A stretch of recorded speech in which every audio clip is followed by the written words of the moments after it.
Before we even start, I'm gonna say get yourself a cup of tea, a cup of coffee, some water, because this is gonna be a long one. I have finally gotten to the point where like I should do my October reading roundup. I've kind of been putting it off. I actually moved today, so I'm actually back down in Bognor Regis. I was up in Wolverhampton, which is near Birmingham.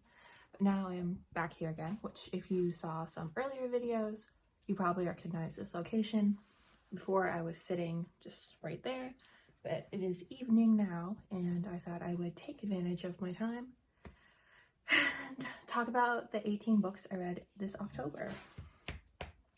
So I don't have all of the books with me. I'm probably going to do like clips of the individual books as I talk about them, but I don't have them all with me because I have been moving, so they're everywhere. I kind of just leave them where I read them.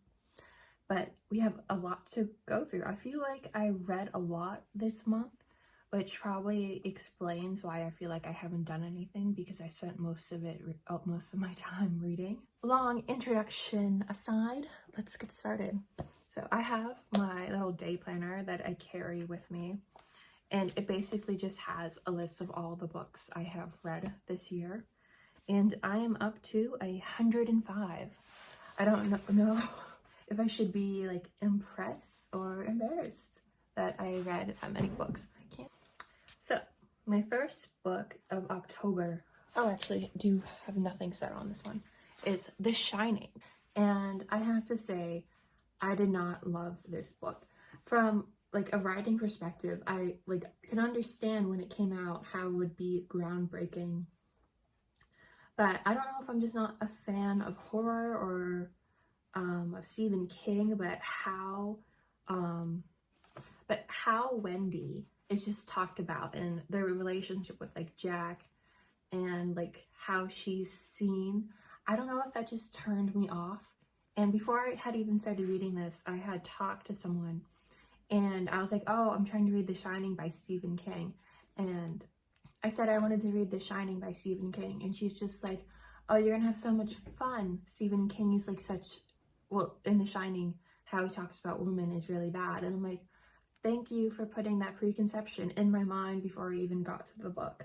So I don't know if, I can tell that those are things in this book, themes in this book, where how he talks about Wendy, I'm just kind of like, okay, that's kind of gross. I don't really like that. And it was a very interesting read. I kind of like how the red rum thing was explained at the end. I didn't see that, like that use of language coming, so it was quite fun to see that. Overall, this is probably one of my least favorite reads of the month, but I got through a Stephen King book, which was one of my goals for 2021. So that's this one. That's number one. Okay, number two. Where is it? Number two was Men and Women and Other Poems by Robert Browning. So this is a collection of poetry by Robert Browning, collected of Robert Browning's works. And this is really nice if you kind of want to explore some English literature, like English poetry. I thought it was quite enjoyable if you like reading 19th century poetry. If not, probably not going to enjoy it. Some of it was pretty long and some of it drew on and on, but some of it was quite lyrical, and I enjoyed those ones probably the most.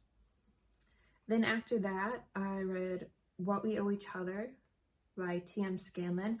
I finally finished Scanlon. If you have been watching this channel for a while, you know I've been trying to get through this book for literal months now, probably since July. And I finally finished it in October. And I was like, okay, we're just going to sit down and we're going to get through it. And I have to say, my knowledge of moral philosophy is not much gone up by the end. I think it went in one ear and right out the other.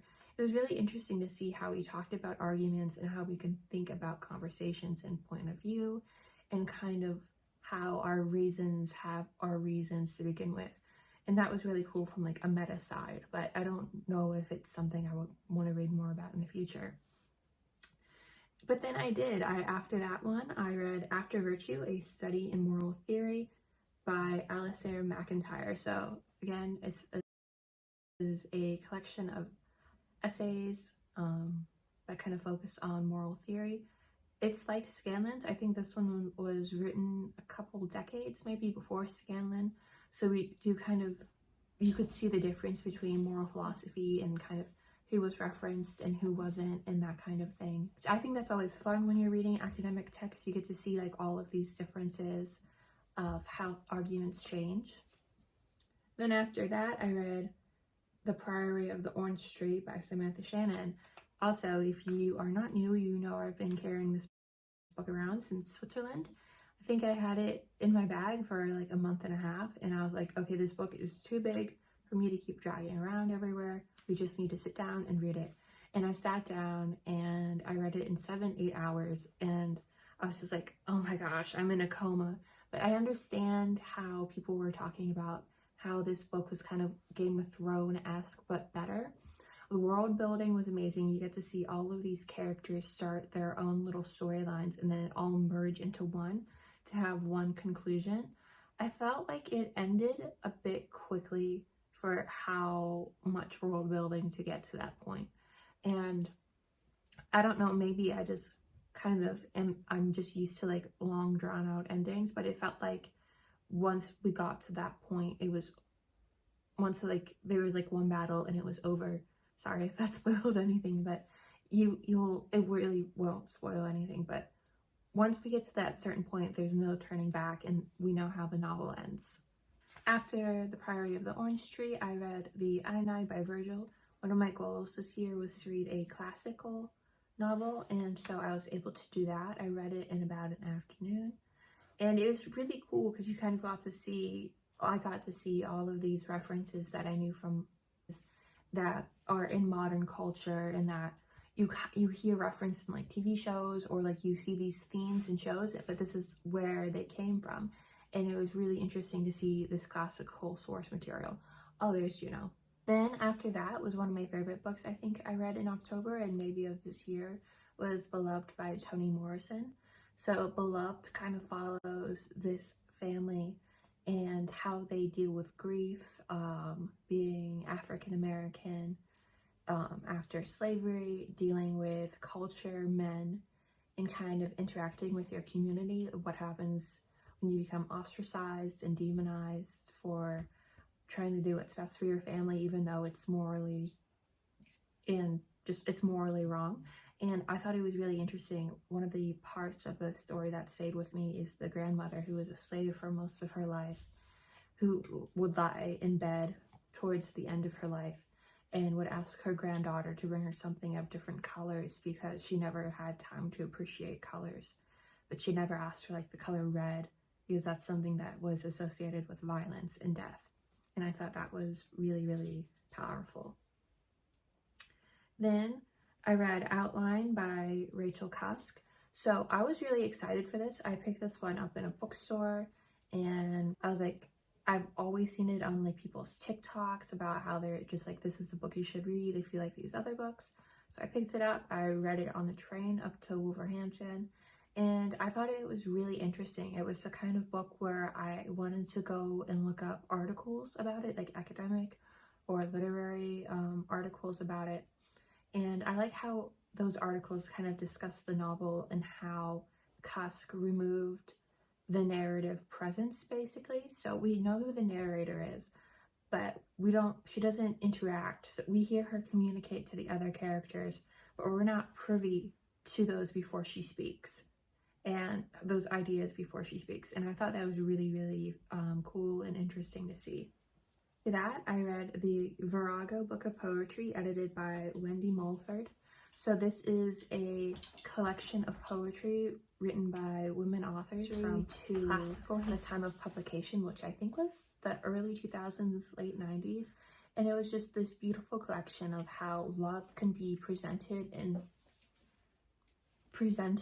understood through a woman's eyes instead of like the male narrative, which I quite enjoyed. Then after that, I read Hamnet by Maggie O'Farrell. I've never been a fan of Shakespeare, and so when I heard about this book that was like about everything but really Shakespeare, so we are given references to who Shakespeare is throughout the book, but his name isn't really ever directly addressed.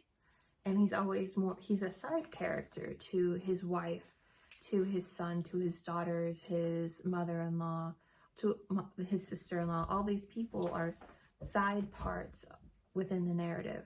So we get to see the people who were around him and how their own lives would go and impact Hamnet, which was named for his son.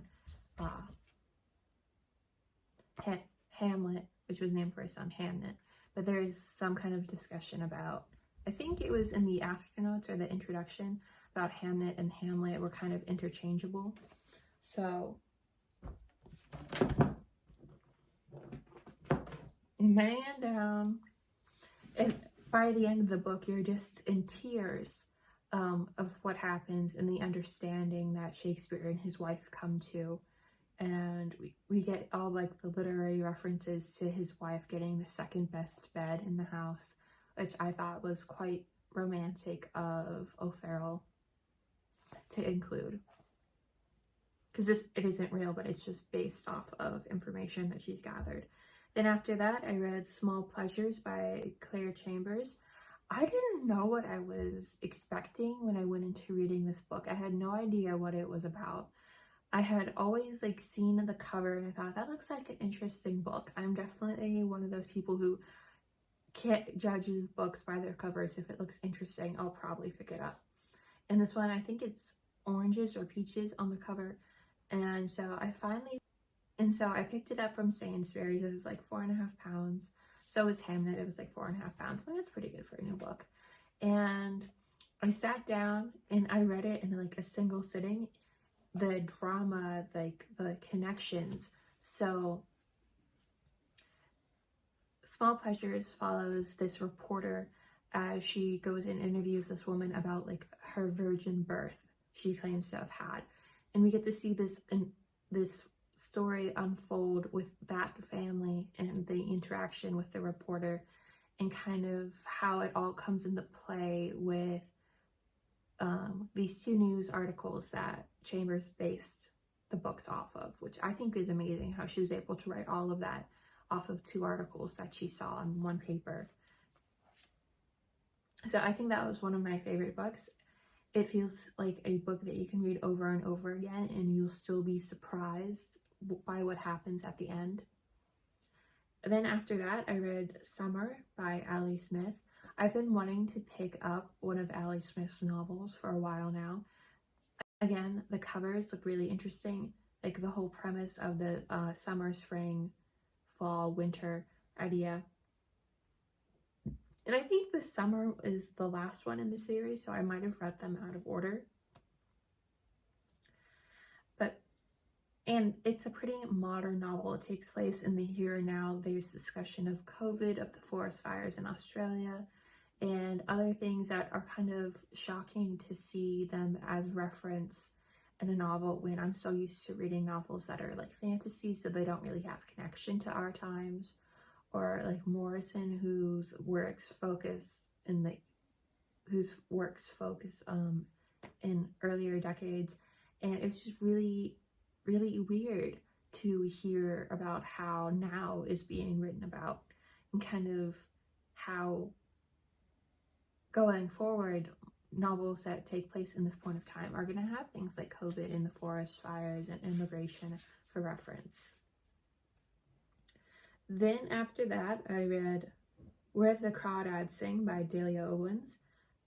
I loved this book. I am a big fan of books that focus on southern United States, and this one was set in North Carolina, and it follows this girl around from like her childhood until she grows older, and we kind of get to see her interaction with nature, education, class, men, and it's like a mystery and an ecologist kind of combination that really gives you a look into this woman's life. Then after that, I read The Love Hypothesis by Ali Hazelwood. So I know that this one was based off of a Reylo Rey Kylo Ren fanfic, and I kind of didn't want to read it at first because of that, so I kind of put it off, but I kept seeing TikToks about it, and I was like, okay, I'll see if I can get it, and I found it as an ebook. It was so good. I can see definitely how it was fanfic. The main love interest is Adam Carlson, so Kylo Ren is played by Adam Driver, so I can definitely see the correlation there with the names. But it's really cute, really well written, and it feels real, these interactions. Even though it's set up like a romantic comedy, they acknowledge that in the book, and you kind of get to be involved in the humor because it's written by a person who enjoys stories like these. And it's just really heartwarming and well thought out. After that, oh, I don't even want to mention this one, but I finally finished Credence by Penelope Douglas, and I did not like it, and that's all I'm gonna say. After that, I read Little Weird by Jenny Slate, which is complete 180. So Little Weird is this collection of kind of short essays by Jenny Slate that kind of talk about how she experiences and has lived her life. And I really, really enjoy Jenny Slate's writing and her tweets. They always like ignite something warm in me, and they make me want to romanticize, and not just romanticize, but find joy in the little things in my life. So I really enjoyed that one. And then the last book I read in October was The Little Book of Self-Love for Geminis by Constance Stella. I am a Gemini. I am sorry if anyone feels betrayed. This was a really short book. It didn't take long to get through, but it just kind of focused on explaining the astrological aspects of what being a Gemini is, things Geminis would enjoy, and the astronomical kind of astrology side of what being a Gemini is something I've always wanted to learn more about. So I was able to do that with this book. So thank you guys so much for watching. That was all the books I read in October. I think that it was the most books I have read in a month this year so far, so that's exciting. I'm up to 105, and we'll see where the rest of the year goes. I hope you guys have a nice night, and I'll talk to you later. Bye!